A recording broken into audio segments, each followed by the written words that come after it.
Tom Yamas, we thank you so much for watching tonight, and always, we're here for you. Good night.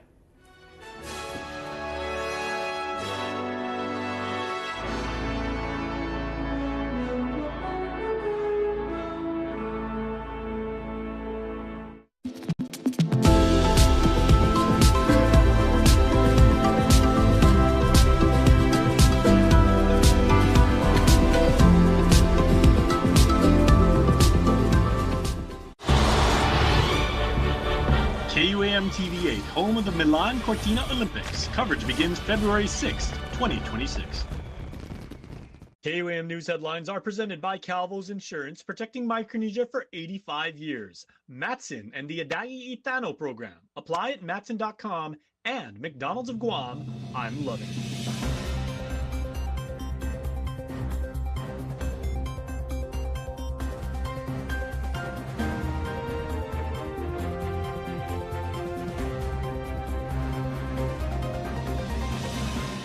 On KUAM News Primetime. Notice of intent to sue. A local law firm is turning up the pressure, demanding safe water and transparency for Yigo residents impacted by dildrin contamination. We have the latest coming up. After years of leading Guam's only public hospital through crisis and challenge, GMH Administrator Lillian Posadas prepares to step down, reflecting on her tenure and the future of healthcare on island. I'm Nevaeh Anderson with a story coming up. From emergency service alerts to everyday services, too many are left unheard. I'm Jonagan Charfris, and coming up tonight, what is being done to change that?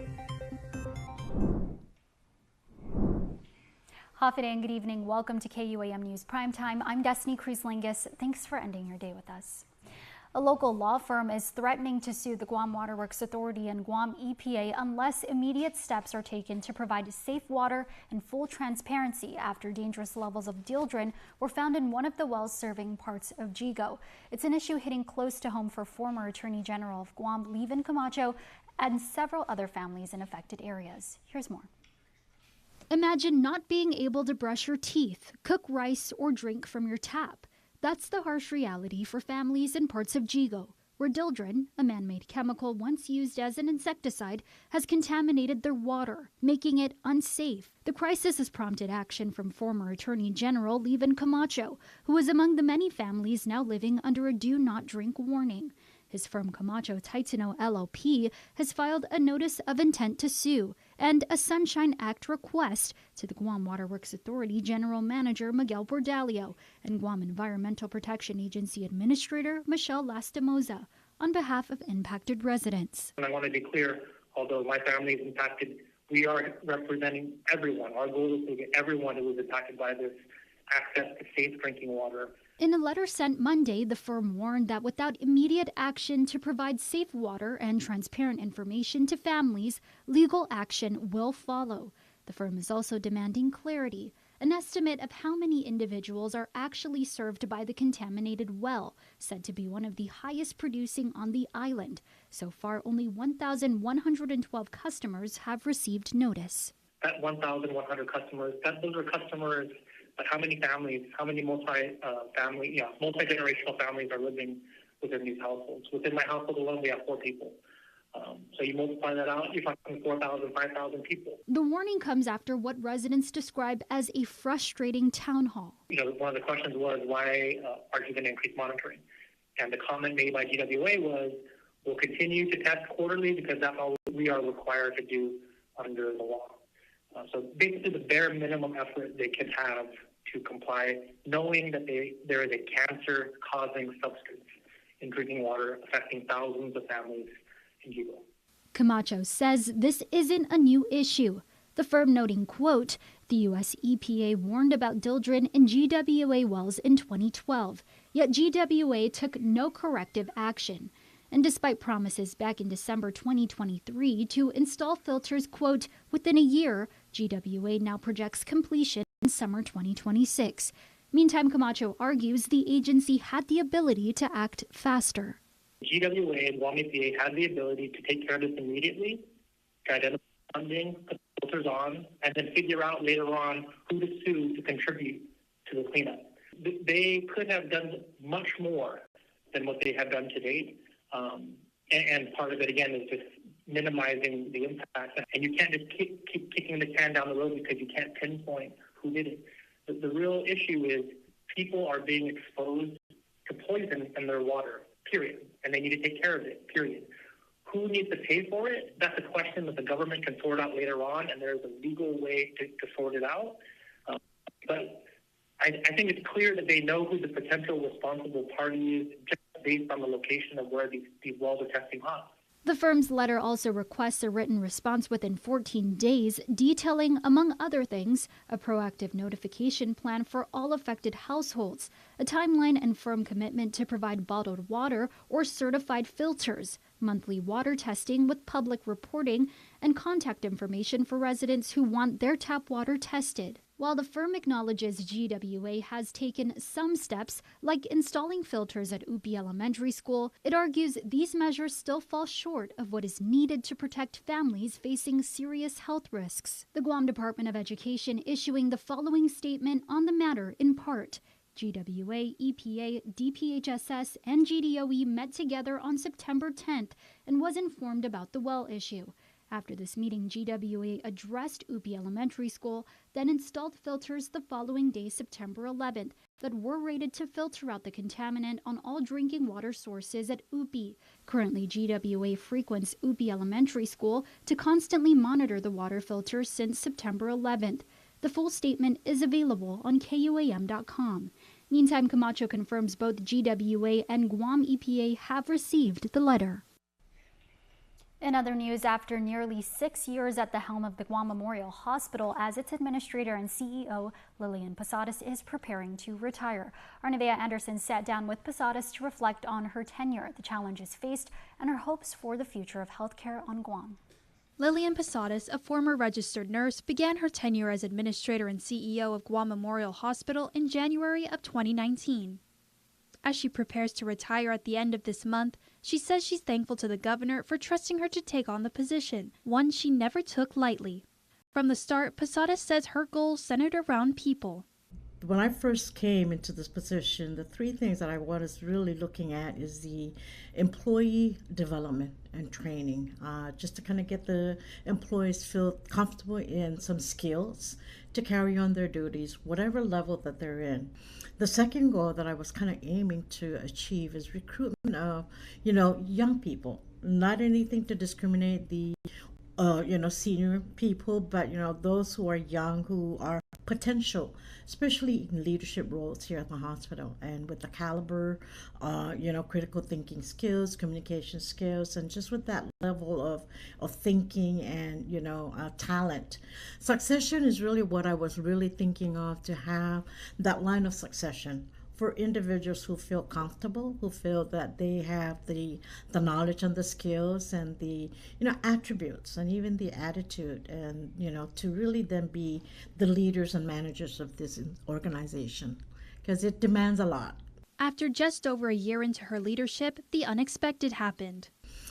Well, I started in January 2019, and we had in 2020 the pandemic.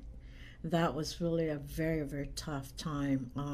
There was so much uncertainty, so much fears, and just anxieties on how we're going to deal with the individuals and how we're going to take care of them, knowing that, the condition they have is very contagious, very infectious. We didn't really have much of a capacity here, with regards to making sure that we keep them isolated with the negative air pressure. But we had tremendous support, tremendous help, not only from our local communities, from private sectors, from the governor's office, Homeland Security, from the military.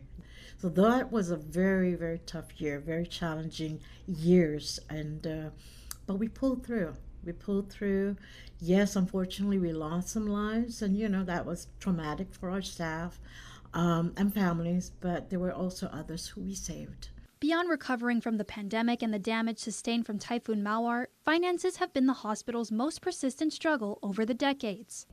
The greatest challenge was really the financial, the underfunding of this hospital. It's our only government public hospital, but we continue to be underfunded.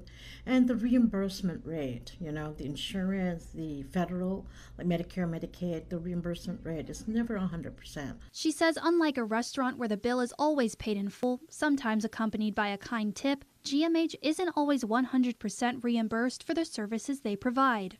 And then when we go before the legislature every year, even though we request, like last year for fiscal year 2025, we requested, I think, about $74 million. We didn't get that. And so, that was really quite a challenge. Recently, a $40 million appropriation was signed into law to help GMH meet immediate needs. Posadas says payments to vendors have already begun. We want to make sure that we pay our vendors, and we're so thankful that the vendors, they understand. Also, we understand that they bring in to Guam for us when we need it. They honor us, knowing that eventually they will get paid. But funding isn't the only obstacle. From nurses and doctors to accountants, coders, and billers, shortages across the board continue to stretch the hospital's workforce. The people that we have on board, they're so committed and dedicated that they do, and they get the work done as best as they can. Walking through GMH makes it clear the hospital is showing its age. From leaky ceilings to outdated infrastructure, it's a facility that Posadas herself admits is in crisis. Even so, she points to specialty services like gastroenterology, cardiology, and pulmonology as evidence of progress, despite the building's limitations. And for those who may doubt GMH, Posadas has this message. I'd like for them to have a better understanding, a clear understanding of what goes on here in the walls of the hospitals and the many challenges, and that, the staff give their heart and soul to provide the service that they deserve. We don't turn people away. We welcome them to come, and they're welcome to come and walk the hallways of our hospital and see how it is, and not to be afraid, not to worry, but that they will be taken care of. As for her parting words for the team that has stood by her side, we're all here for a purpose, and that is our Lord God's glory and purpose, and that, we are here to serve the patients that come here who need our service, who need our care, but we also are here to serve each other, to work with each other, because when we work with each other, I tell you, it's amazing what we can accomplish together. Looking ahead, she hopes the next administrator will bring both expertise and creativity to lead the hospital forward, as well as closer to achieving accreditation.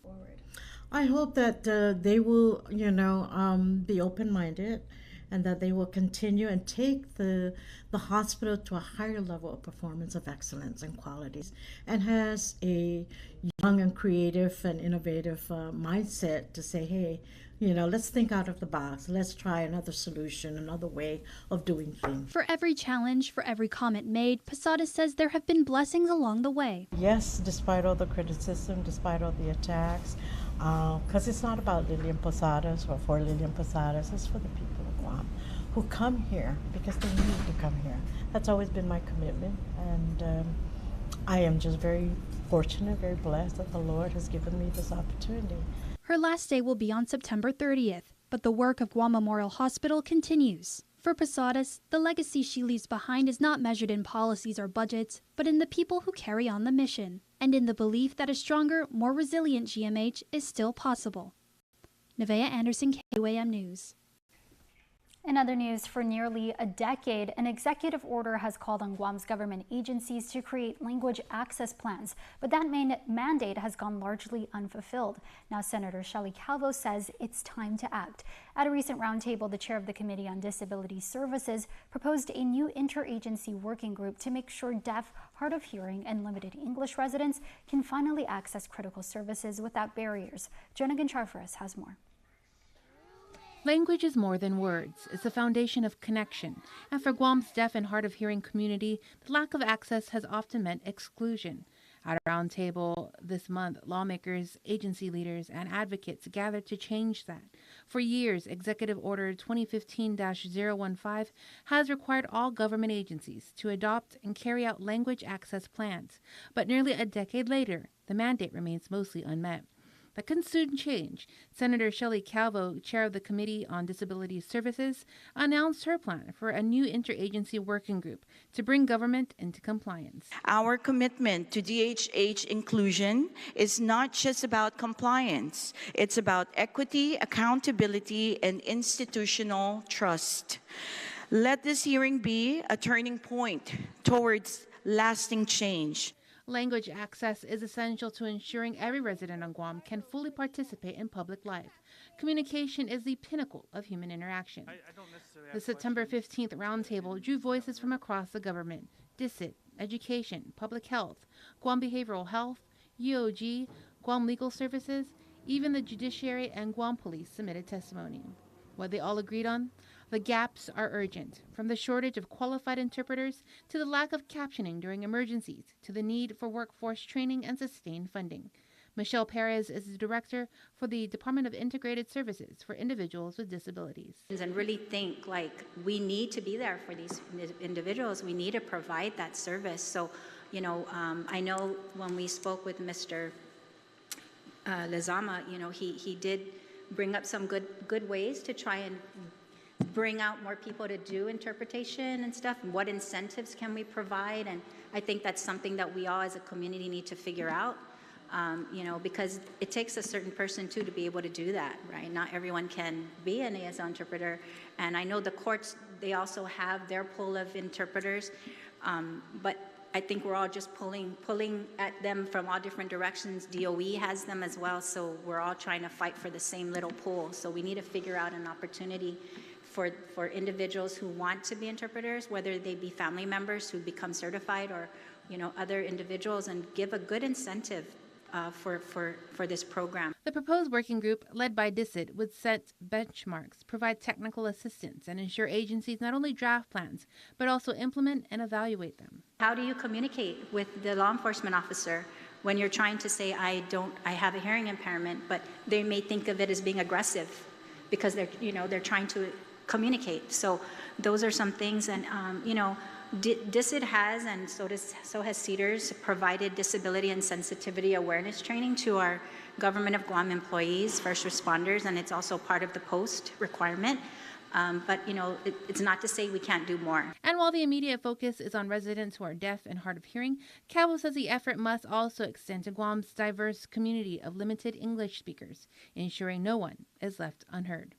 The community says the next steps will include drafting shared goals for all agencies, as well as identifying funding streams to train interpreters and improve communication tools. Jonagan Charfris, KUAM News. Time for a quick break. You're watching KUAM.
Go left.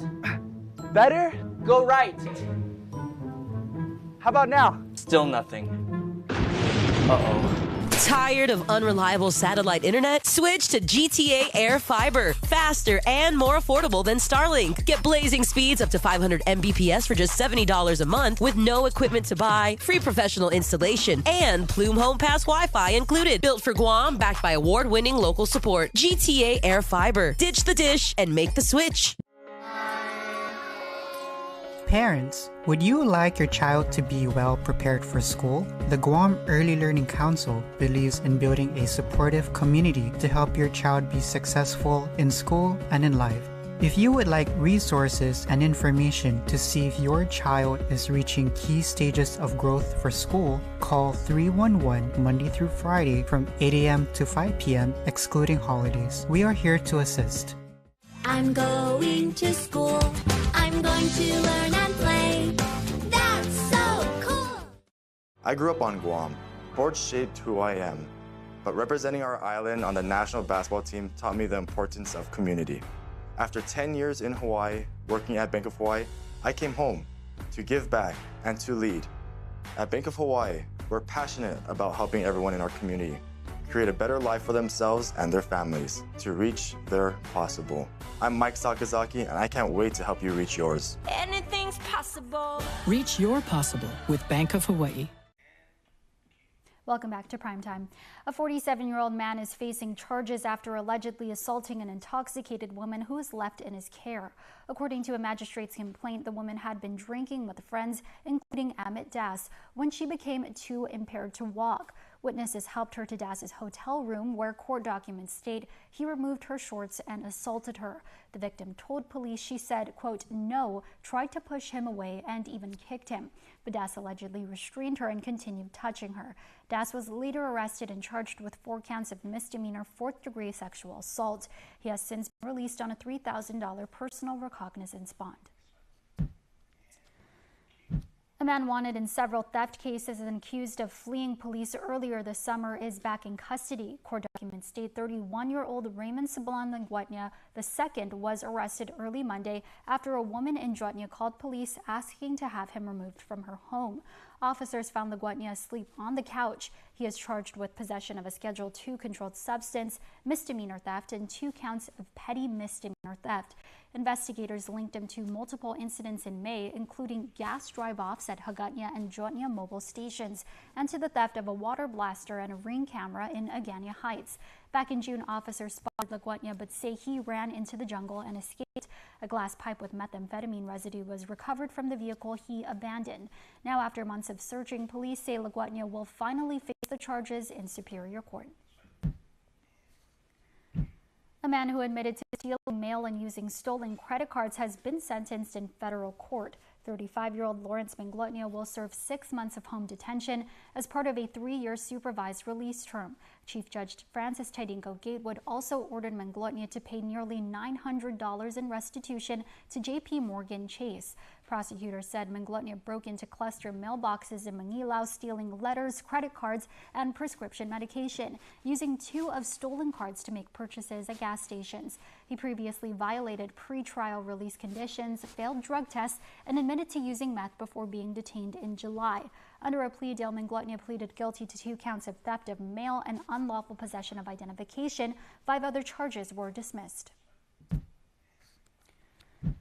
A 27-year-old man already on felony pretrial release is facing new charges after a violent incident in Tumon. According to a magistrate's complaint, Derek Joseph was charged with aggravated assault as a 3rd-degree felony, along with 2 misdemeanor counts of violating a court order. He also faces a notice of committing a felony.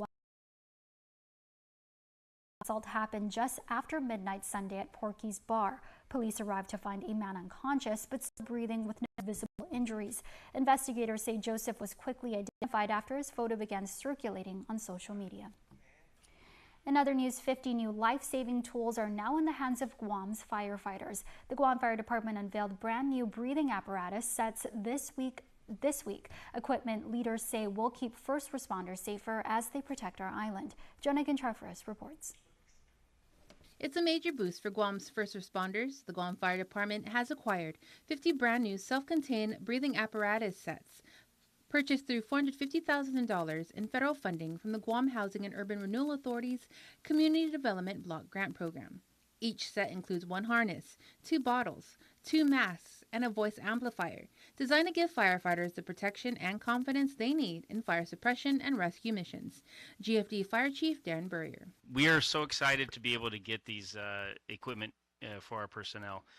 The SCBA's self-contained breathing apparatus is able to deliver compressed air to a firefighter when they enter a toxic environment that they would not otherwise be able to survive in. These are items that have a short lifespan. I mean, we get brand new ones, and in about 5 years, you're going to see these starting to look old, and we need to get new ones. Firefighters depend on reliable equipment to keep them safe while protecting the community. These pieces are a critical upgrade to their life-saving gear and ensure personnel can respond to emergencies with the highest level of confidence and protection. The new equipment replaces aging units that have been in service well beyond the recommended lifespan. Fire officials say the investment brings Guam in line with national safety standards and significantly improves protection for firefighters. Acting Governor Joshua Tenorio. For people who work in your agency, this is a 24/7, 365. And so it's great to be here. You know, GURA and Guam Fire Department are long-standing partners. A lot of the fire stations were actually built by GURA at different times throughout the course of the existence of the government. As Fernando said, you know, having the Congress recognize that different funding options should be flexible to support the work of the fire departments throughout the country is a very, very key, pivotal recognition of how dependent and how we are and how reliable we should be as fire departments, as a government, to make sure that we have the best safety equipment that we can provide to our first responders. When firefighters answer a call, they often run into danger when everyone else is running out. Their courage is extraordinary, but courage alone is not enough. They deserve the very best tools to do their job and make it home safely to their families. Tenorio called the new equipment an investment in the safety of the island, a promise to firefighters' families, and a reminder of what can be achieved through federal partnerships and community support. The Guam Fire Department expressed gratitude to GURA and the U.S. Department of Housing and Urban Development for funding the project, saying the upgraded gear reinforces a shared commitment to public safety and resilience. Jonagan Charfis, KUAM News.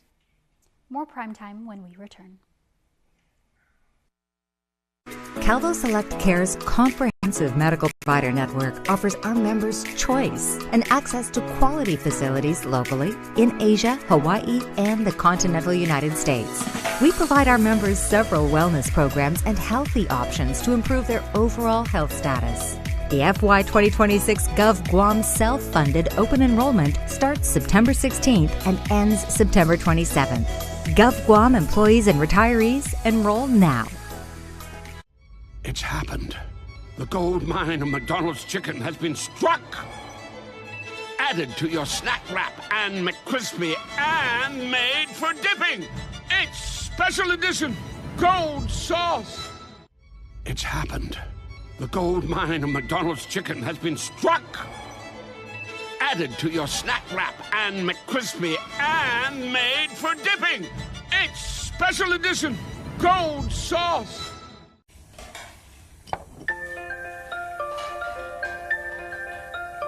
Honey, do you want some milk? Do you ever wonder how your favorite products make their way into your local stores? Most arrive on state-of-the-art Matson vessels that transport containers of food, household items, equipment, and supplies into the islands every week. Because we know that you depend on us, we work closely with our partners to ensure that our shipments arrive on time, all the time, so you can find your favorite products when you need them. We transport the region's most precious cargo that supports successful businesses and promotes a better quality of life for our families.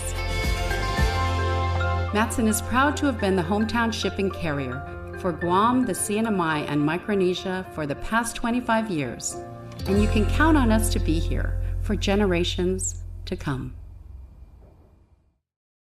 Get ready, Guam! Kmart's turning the big 3-0, and this anniversary celebration is bigger than ever. Free prizes, big raffles, hot deals, oh, the party's everywhere at Kmart. From pantry staples to daily essentials, save big with new low prices. And with surprises popping up throughout the store, there's always something to make you say, oh! Kmart Guam, celebrating 30 years with savings, surprises, and fun for everyone. Oh, it's on, Guam.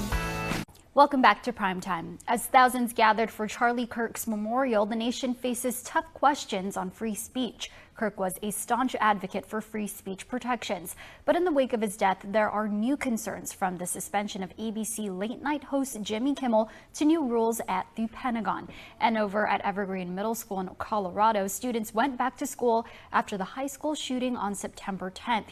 Even though the shooting didn't happen at the middle school, students there are still trying to process their emotions. This morning, pressing questions from both sides of the aisle about free speech in America, as tens of thousands said goodbye to the murdered conservative activist Charlie Kirk at a public memorial in Arizona. I will miss him so much because our marriage and our family were beautiful. Many, including President Trump, honoring Kirk's commitment to promoting free speech. It's the right and inheritance of every free American, the greatest legacy of the Enlightenment, and among the most treasured achievements of civilization. We will defend it at all costs. Now, in the wake of Kirk's assassination, there are new concerns about censorship, thrust to the forefront after ABC indefinitely pulled its late-night host Jimmy Kimmel off air after his comments about Republicans' response to Kirk's murder that led to criticism from the FCC chairman and suggestions of potential action involving the network's license. President Trump has since made similar comments, lawmakers in both parties weighing in. The FCC was wrong to weigh in, and I'll fight any attempt by the government to get involved with speech. Censorship and what we're seeing from the federal government only serves to further divide us and make us less safe. It comes amid new Defense Department restrictions that journalists can no longer gather or report information, even unclassified, without authorization from the government or risk losing their press credentials. The National Press Club calling it a direct assault on independent journalism, while Defense Secretary Pete Hegseth argued the press does not run the Pentagon, the people do. In Washington, Alice Barr, NBC News. After tragedy touched the Evergreen community, healing won't be able to come without help. I just hope that people realize that they're not alone in this. I honestly was just trying to look at ways to heal. Mom Kayla Barrett and daughter Eloise hope a small step will come with these messages after the shooting at Evergreen High School. I know they're hurting, and I know they're healing, and I know they're processing, and I know they're sad. And the parents are sad for these kids because their innocence was shattered that day, and they'll never be the same. On Saturday, the Barrett family spent 3 hours knowing this is the space where kids are dropped off and picked up at the middle school. Since I'm a student, I can see that everybody is just in a different mood. Nobody's really happy at the school anymore. And so I just felt like this would help us all as a middle school try to get better in the whole community. And for so many middle schoolers, they have siblings in high school and friends where the shooting happened. I know everybody's trying to heal the high school, but I just feel like the middle schoolers are feeling it too. And we just wanted to do something to cheer them up. It's a small gesture. This could be a good place to just start helping people. One they hope means something bigger as part of the journey to feel safe and protected in their own community. I hope that they come in Monday morning and that they see this and that they know that they're being thought of too, and that they read the messages and see the art, and it makes them feel good about themselves. A mother and daughter are trying to help with that process. 54 owls fall from the sky in the Arizona desert, and many are wondering what happened. John Bello was just starting work at this North Valley petroglyph preserve that you'll have an opportunity to see today when he found the poor little guy. And I looked down in between the crack and the sidewalk and noticed that there was an owl down there. Not normal. Not normal. Bello contacted a bird researcher who told him to put the deceased owl on ice.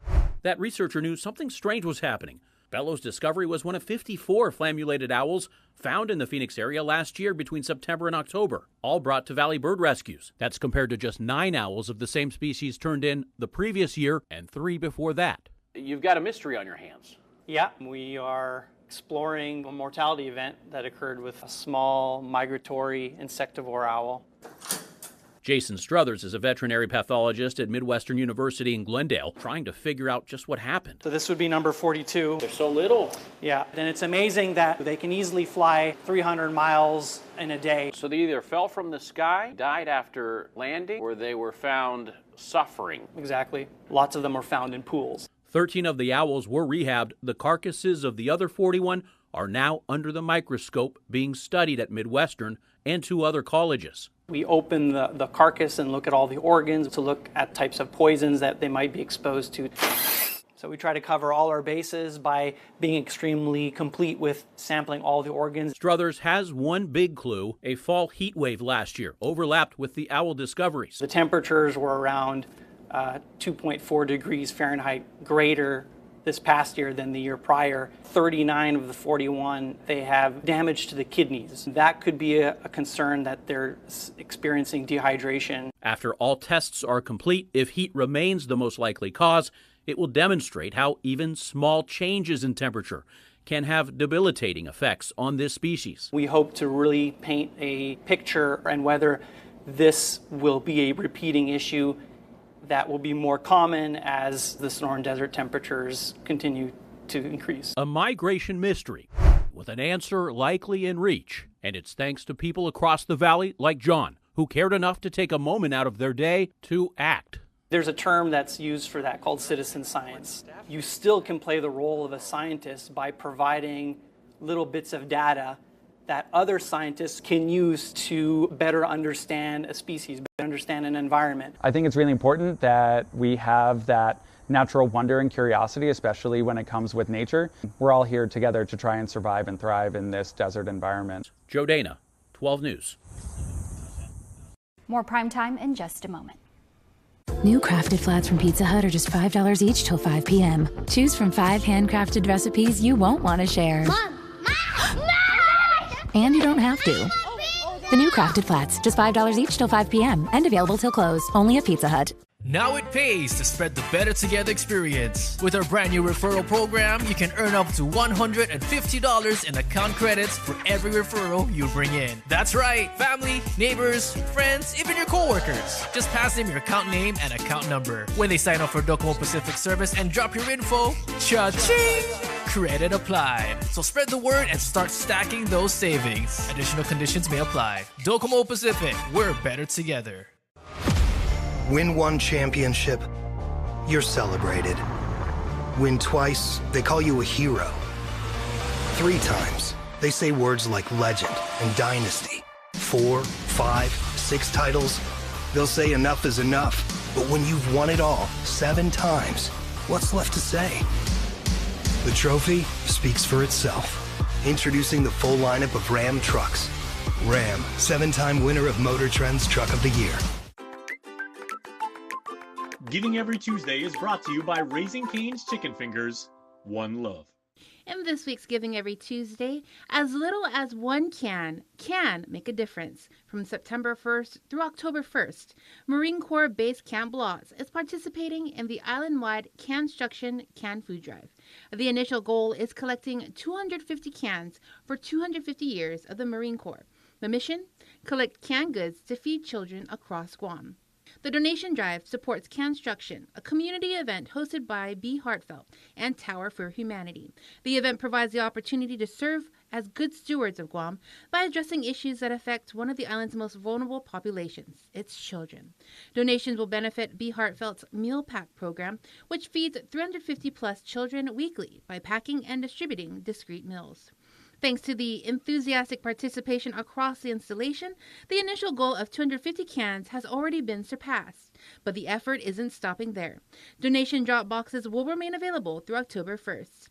On October 4th, Marines will join the Construction Build Day at the Agana Shopping Center to transform the donated cans into a large-scale structure. On the 5th, the public is invited by B. Heartfelt to view the creations and participate in voting to recognize teams on their impressive structures and donation efforts. Camp Laws remains committed to being a good neighbor and partner to the community, standing alongside Guam's families in service and support. For more information on the project or how you can get involved, follow Instagram at Tower for Humanity and B. Heartfelt at B. Heartfelt. Giving Every Tuesday is brought to you by Raising Cane's Chicken Fingers. One love. Now for a look at your world at home. Here's a view of Old Spanish Bridge in Hoggett.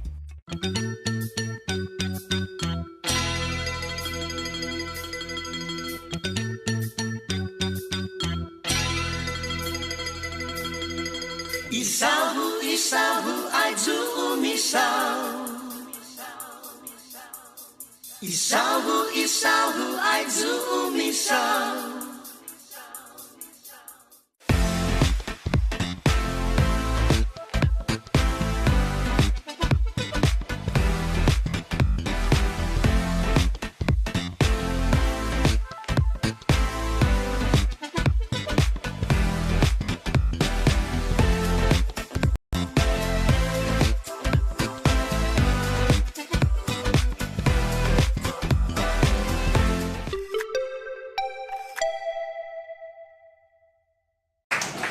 Half a day, everybody.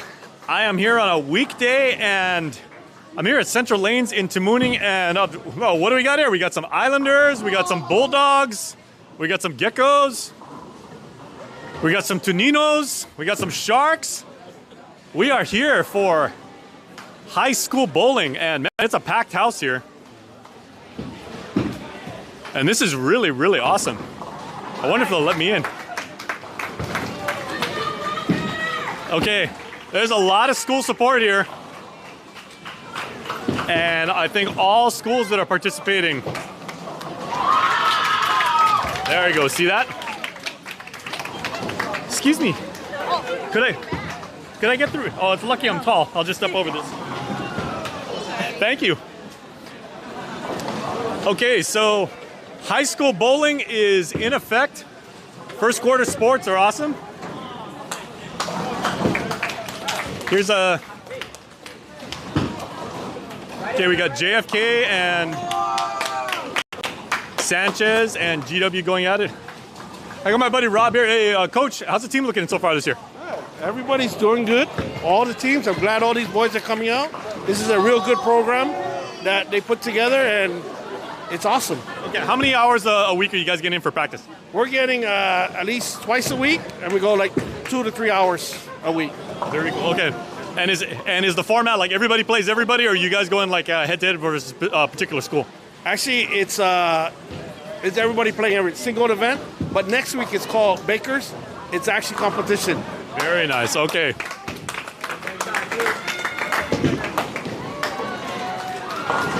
Okay, nice. So have you prepared your athletes to handle the 7-10 split? Just throw it hard. Okay, are you one of those old guys just throw as hard as you can, or you go for the English? I throw as hard as I can. There you go. Okay. Bowling and soccer star and baseball for Sanchez. All right, thanks, Coach. Okay. So we have a lot of good teams right there. There's a coach for Ukadu, helping out his players. Southern's here. Tidzen's here. All right. Business and Technology Charter Schools here. Got the Bulls here, right? Yeah. There we go. Okay, BTEC's first sport.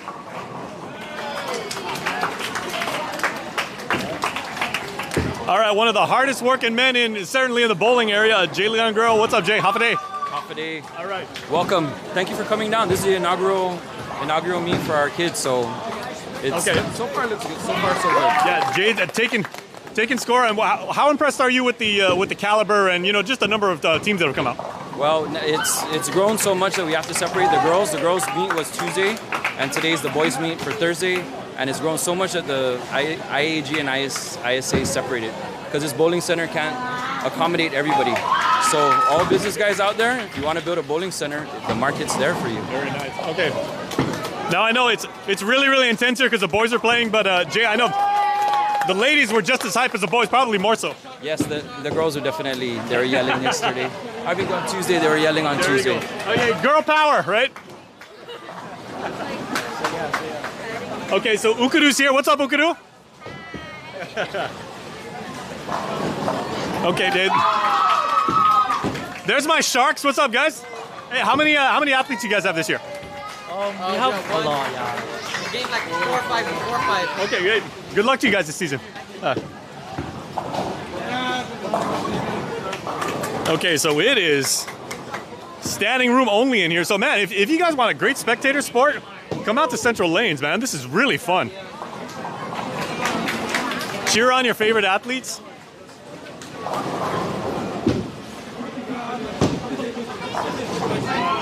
Hi, Joey. Hi. Good to see you.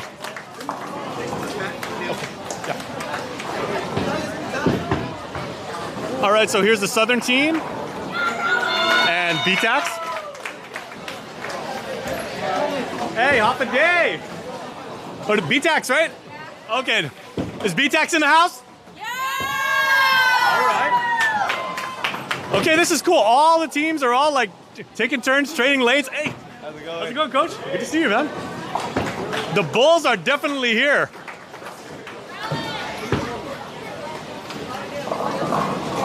Okay, this is awesome. And you know what? The sportsmanship is the most important part. Hey, we got Frank Ocean. Very cool. We got celebrity sighting.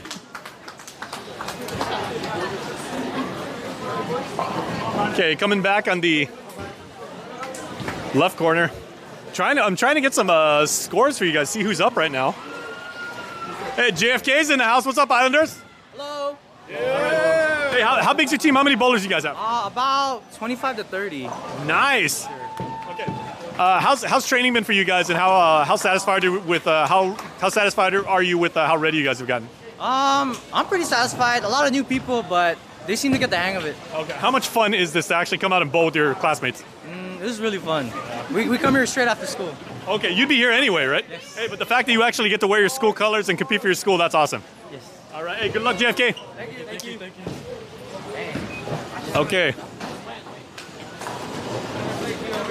And now taking the lane, GW and JFK.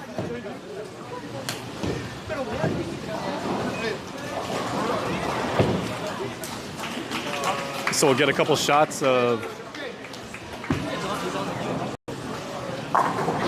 Ooh! Hey, I got that, bro.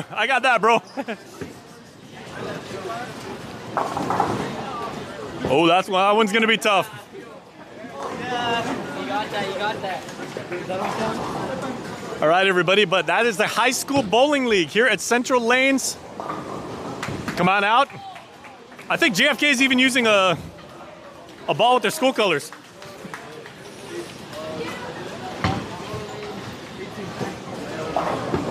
So that's what's going on. High school bowling. Another thing for kids to represent their school, have fun. Win one championship, you're celebrated. Win twice, they call you a hero. 3 times, they say words like legend and dynasty.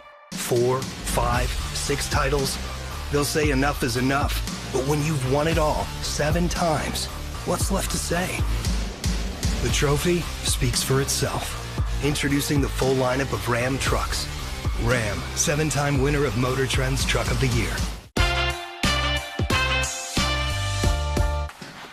I thought you worked in his house. Oh, I'm wherever he needs to fuel up. Oh, Cantina chicken burrito. Thanks, Todd. That's the way to do it. You know what? Let me actually get something to wash that down with, please. Yeah, I got you. Easy. Appreciate it. You've made a powerful enemy, Todd. I didn't mean. Go on a journey to discover true health and wellness. At the Medical City, we bring you expert care, cutting-edge treatments, and personalized wellness programs. From wellness checkups to relaxation retreats, nurture your well-being in a place of healing. Explore the Philippines. Experience the Medical City.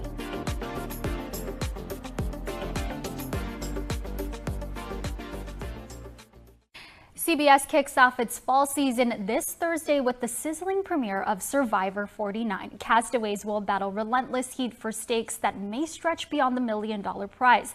Host Jeff Probst has your behind-the-scenes preview.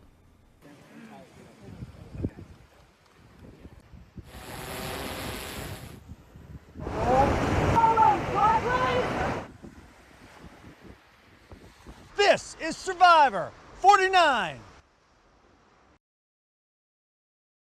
Survivor 49 started off with heat.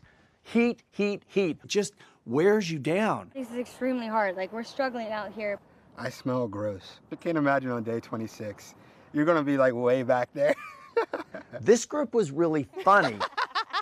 And the funny came from the heat. One thing that the military did teach me is embrace the suck. So when things are extra sucky, I'm extra happy. There was a correlation between how hot it was and them kind of losing their minds. I wish I could hug myself, but that's weird.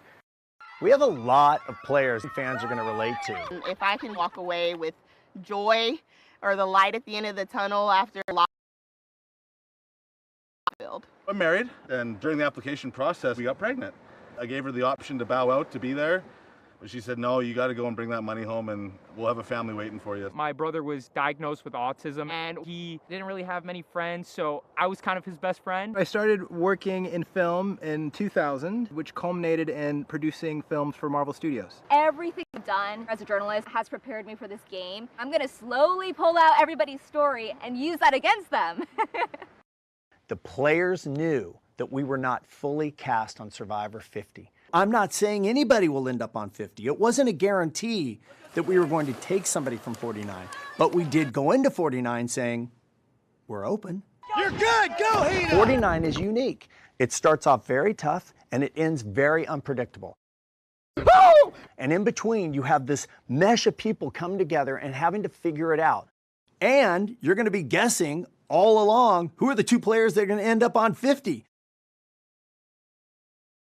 And from CBS, we head over to NBC as tonight the premiere of The Voice, followed by Brilliant Minds right after primetime news. We're back, baby. In particular, Niall Horan's back. And you haven't done this for a while, it's weird. He returns to the coaching panel along with Snoop Dogg, Michael Bublé, and Reba McEntire. He's cute, but... Snoop, I was talking about you. There'll be something that's really special about this season, and it's the camaraderie we have. I think it's the compassion or empathy we have for the artists. We enjoy doing this gig. The coaches competing. Oh my God, I just want to fight in a cage with somebody. To win over artists. And I have a feeling you would look very cute in this. Who have that special voice. I kind of just trying to stay focused on what really touches my heart. Am I touched? Am I gonna cry when you finish? That's what I'm looking for. Snoop Dogg is also looking for his first win. His fellow coaches combined have won the last 5 seasons. I ain't got no wins, so I'm trying to figure this out. Like, what are y'all doing that I'm not doing? Answering that question leads into a mystery to start the 2nd season of Brilliant Minds. We definitely pick up Oliver's story in a place that we would not expect. The opening moments provide a chilling flash forward for Dr. Oliver Wolf, an unconventional neurologist who tackles conditions impacting the brain. We basically have a 6-month runway of trying to figure out how he gets from where we expect him to be to where we find him. The journeys, both for Wolf and the Voice contestants, begin tonight. Mark Barger, NBC Entertainment. Still to come, birthday shoutouts. Guam's auto appearance specialist, Elegant Reflections, has been providing the automotive industry with professional detailing and car care products at its highest quality, from complete detailing, full interior detailing, exterior detailing, headlamp restoration, hand washing, seat and carpet shampoo, engine degreasing, undercarriage cleaning, paint sealant, fabric protection, paint oxidation removal, and so much more. Visit us at our new location. Call 646-5555 for an appointment. Elegant Reflections, Guam's auto appearance specialist, over 20 years of experience.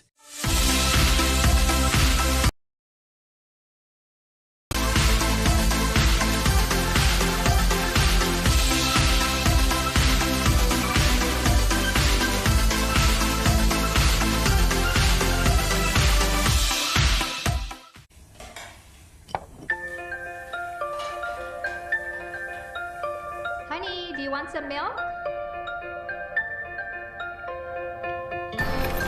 Do you ever wonder how your favorite products make their way into your local stores?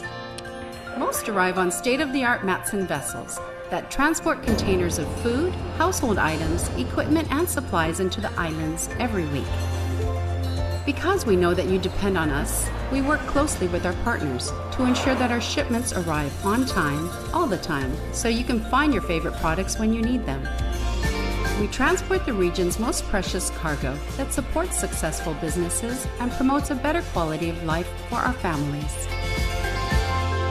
Matson is proud to have been the hometown shipping carrier for Guam, the CNMI, and Micronesia for the past 25 years, and you can count on us to be here for generations to come. I grew up on Guam. Sports shaped who I am, but representing our island on the national basketball team taught me the importance of community.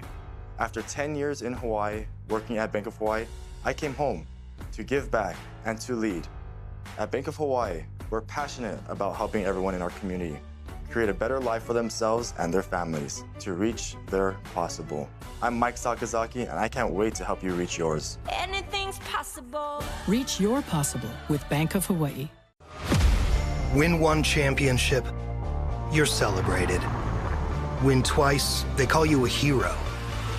3 times, they say words like legend and dynasty. 4, 5, 6 titles, they'll say enough is enough. But when you've won it all 7 times, what's left to say? The trophy speaks for itself. Introducing the full lineup of Ram trucks. Ram, 7-time winner of Motor Trend's Truck of the Year. New crafted flats from Pizza Hut are just $5 each till 5 p.m. Choose from 5 handcrafted recipes you won't want to share. Mom! And you don't have to. The new crafted flats, just $5 each till 5 p.m. and available till close. Only at Pizza Hut. News Bites is brought to you by Docomo Pacific Better Together, Fresco Clothing, original custom design apparel of Guam and the Marianas, and the Guam Army National Guard. Live here, serve here.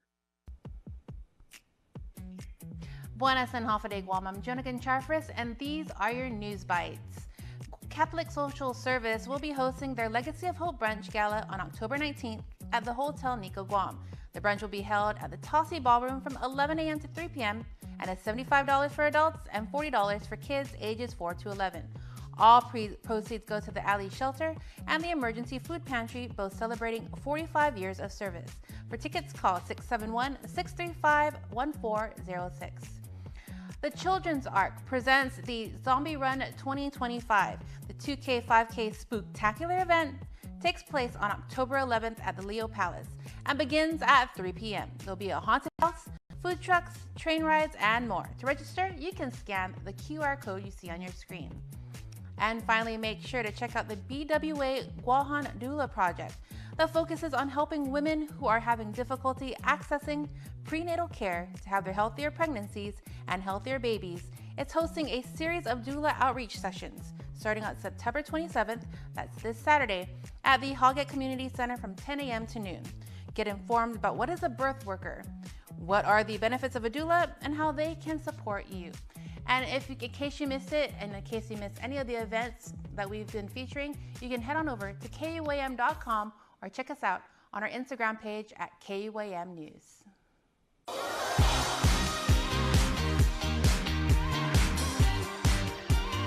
Happy birthday to Viviana May. Happy birthday, Viviana, and may your special day be the best you ever had in the world. From Papa and Grandma and your family in Colorado.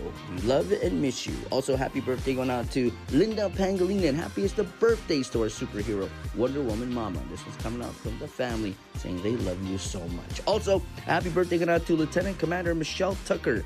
Happiest of birthday wishes coming out from all of us here at KUAM to Lieutenant Commander Michelle Tucker from Joint Region Marianas.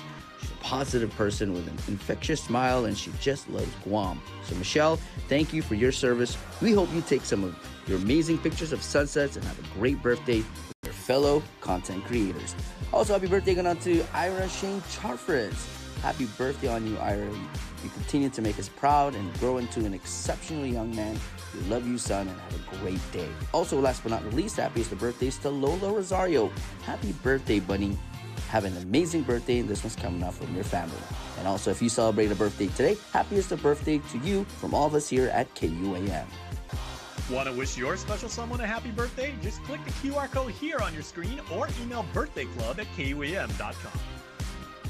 And that's your Primetime Show. Thanks for watching. I'm Destiny Cruz-Lingus. Have a safe evening and stay beautiful. We close out with the sights and sounds of several that came out on Saturday for the coastal cleanup. Great job to all who participated. 1, 2, 3, coastal cleanup! Viva GDOE!